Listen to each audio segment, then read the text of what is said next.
श्री स्वामी समर्थ. नकारात्मकता आकर्षित करणाऱ्या वस्तू, तर चला जाणून घेऊया. पण त्याआधी या चॅनेलला नक्की सबस्क्राईब करा.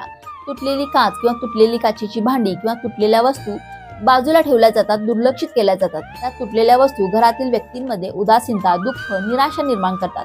नंबर 2, घरातील कोणत्याही वस्तू तुटल्या किंवा क्रॅक गेल्या तर ते ताबडतोब दुरुस्त करणे किंवा बदलणे आवश्यक आहे. नंबर 3, जहाजाचा नाश, युद्धे, रडणारी मुले, मावळतीचा सूर्य यासारख्या नकारात्मकता दर्शवणाऱ्या वस्तू घरात लावल्यामुळे घरात वेदनांचे वातावरण निर्माण होते. तसेच बेडरूममध्ये धबधबे, कारंजे, महासागर, पाऊस किंवा मत्स्यालय यांची चित्रे मानसिक, भावनिक समस्या निर्माण करतात, आर्थिक समस्या निर्माण करतात. नंबर 4, कृत्रिम किंवा वाळलेली, कोमेजलेली फुले किंवा झाडे घरात सकारात्मक ऊर्जा प्रवाहात अडथळे आणतात. मृत प्राणी, प्रांथर, वाघाची कातडी, हस्तिदंत, शिल्पे, शिंगे टाळावीत. या वस्तूंमध्ये स्थिर ऊर्जा असते आणि त्यांच्यावर मृत्यू ओढावलेला असतो.